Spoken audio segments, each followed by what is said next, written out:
Good day mga kabakal. So, i-share ko sa inyo ngayon yung gas welding, no? Using mild steel 200, MS200. So, ito yung ating MS200. Ang ating plate, 0.8 mm, no? 0.8 mm. Ginrind ko na para matanggal yung kanyang mga oxide sa ibabaw, yung mga lumang coating o yung mga kalawang. Ginrind natin, i-grind natin para yung surface maganda, no?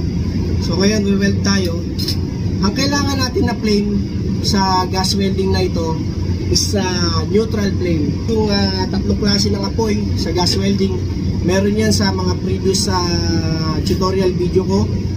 Yung carburizing flame, yung isa na oxidizing flame, and yung neutral flame.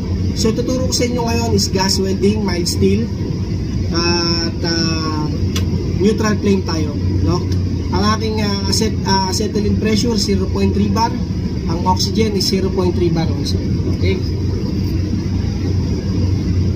So here, simulan natin. Acetylene. Okay? Then set nyo lang. Then lagyan natin yung oxidizing, yung oxygen. Ayan. Kung napapasin ninyo yung aking apoy at lalagyan ko ng oxygen, sharp point yung kanyang blue, yung blue flame. Kailangan matulis yung blue flame to identify na naka-neutral flame tayo. Pero dapat walang screeching sound, yung ibig sabihin sobrang lakas ng oxygen niyo or sobrang lakas ng inyong acetylene. Okay? Dapat walang ingay. Neutral flame. Kaya in the word neutral, neutral flame, sharp pointed blue flame. Okay? Then start tayo. Position. Painitan ninyo yung plate ninyo. Yan. Gusto natin maganda.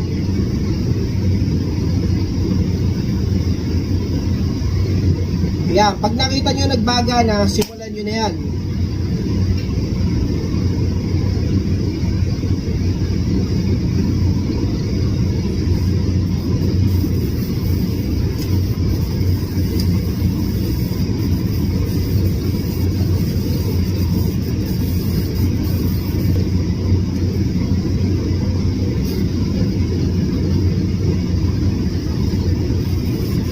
Constant travel of speed.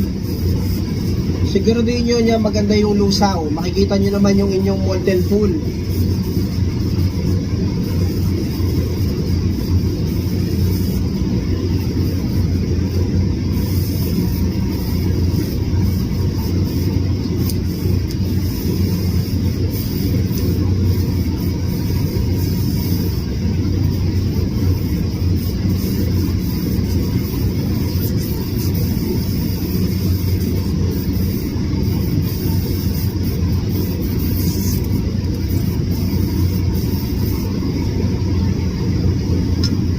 Then, hihinto tayo, no? Tuturo ko sa inyo yung continuation. Pag magtutuloy kayo, ipipreheat nyo muna, hihitingin nyo, papainitan nyo muna. Pag nagbaga, then tsaka nyo ulit siya lalagyan ng deposit, okay?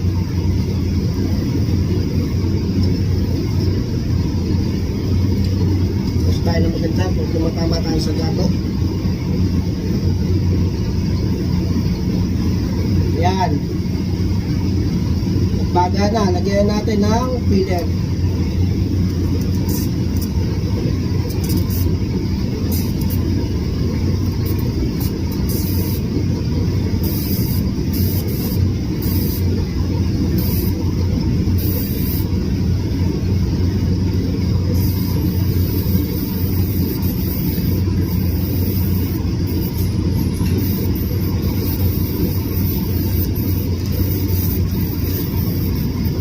Medyo mainit para ninyo.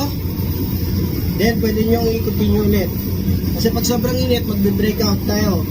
Pwedeng maputas yung ating plate.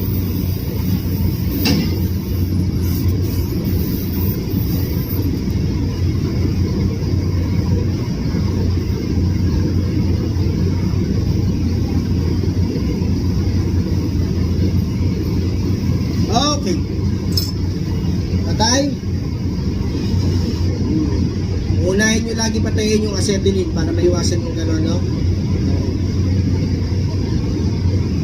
Pakita ko sa inyo yung ating finished product.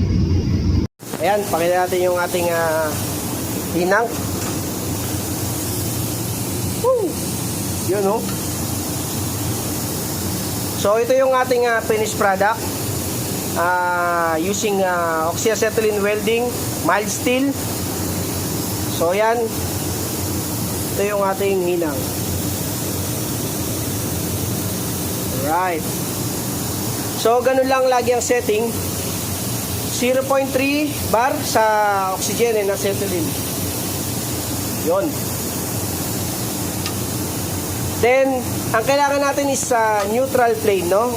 Neutral flame, sharp pointed yung kanyang blue flame sa loob. Makikita ninyo, sharp blue flame. Okay?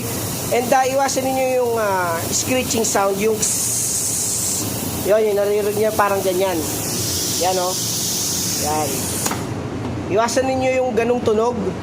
Kasi, ibig sabihin, yung oxygen ninyo ay sobrang lakas. So, ipupush niya yung molten pool. At pwede kayong mabutasan o magkaroon ng blow-through. Blow-through is pagkabutas ng ating hinang, no? So, yun lang mga kabakal. Shoutout kay Peter J, Mr. Jimmy Giloca ng Good Choice. Napakagandang training center. Good luck po at all the best. Sana'y makapasyal ako dyan sa aking pag-uwi. At tignan natin, pasyalan natin yung inyong place. And shoutout din pala kay Idol Pedro Kuyakoy TV. Shoutout sa iyo, brother. Saludo sa iyong mga content, sa pagbabahagi ng iyong mga ideas at karanasan sa barko. Ganun din si ating Makoy TV Worldwide. Shoutout, Koy. Ayos talaga. So keep safe lang lagi mga kabakal, no? Sa kay Mandirigmang Peter, Mandirigmang Marino TV Vlog, Pits Vlog. Shoutout sa inyo mga kabakal. Pabuhay kayong mga Peter na nagbabahagi ng idea para sa mga nais magbarko na Peter welder sa lupa at gusto magbarko.